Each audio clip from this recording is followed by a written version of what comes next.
Hello everybody, welcome back to Initial Solution. In today's tutorial, I will show you how to fix the sorry something went wrong error on Instagram.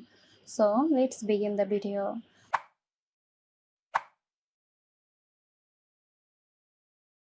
First, check if Instagram is experiencing server issues. Visit websites like Down Detector to see if Instagram is having widespread problem.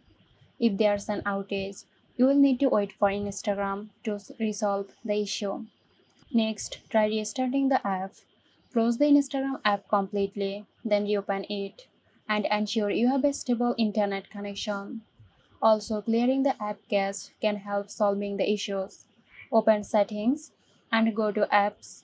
Find and tap on Instagram. Tap on Storage and then Clear Cache. Reopen Instagram and check if the issue is fixed. Lastly, make sure your Instagram is up to date.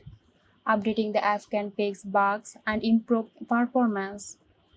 If it's still not fixed, then deleting Instagram and reinstalling it might help you solve the issue. So that's it. I hope this video helped you out. Stay tuned for more helpful tutorials here at Initial Solution. This video is sponsored by Zerosoft. Zerosoft offers graphic design, UI UX design, digital marketing, and web development. Elevate your brand with Zerosoft today. For more details, check the description box.